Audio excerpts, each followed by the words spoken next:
দোল উৎসবের পর কাদা খেলায় মাতলেন জলপাইগুড়ির সেনপাড়া কালীতলা রোডের বাসিন্দারা। বংশ পরম্পরা এই কাদা খেলায় এই এলাকায় হয়ে এসেছে বলে তারা জানিয়েছেন। এবারও তার নজির রেখেছেন তারা। এদিন বাদ্যযন্ত্রের তালে তালে খেলার মাঠের পাশে কাদা খেলেছেন। ভ্রাতৃত্ববোধ বজায় রাখতে একে অপরকে কাদা লাগিয়ে দেওয়া হয়।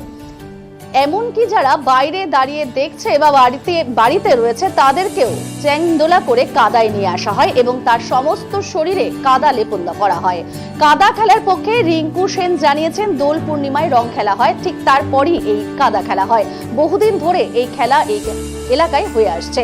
তারাও এখনো এই কাদা খেলা ধারাবাহিকভাবে খেলে আসছেন এবং আনন্দ উপভোগ করছেন বলে তিনি জানিয়েছেন।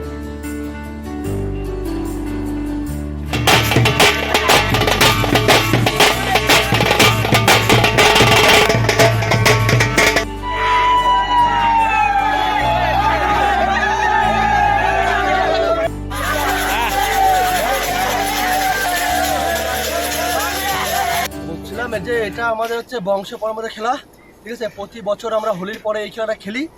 তাই আজকে আমরা সবাই মিলে, বাচ্চারা, ভাইরা, ছোটরা, বড়রা, দাদারা, দিদিরা বা কাকারা, কাকিমারা সবাই মিলেই তো মজা করছি আমরা আজকে এই দিনে। এটা হচ্ছে কালীতলা সেনপাড়া। এই খেলাটা অনেক দিন চলছে আমাদের। ভীষণ এনজয় দিন, হোলির থেকে বড় এনজয় হচ্ছে আমাদের এটা। আর কি বলবো, আমার নাম হচ্ছে পিকু সেন।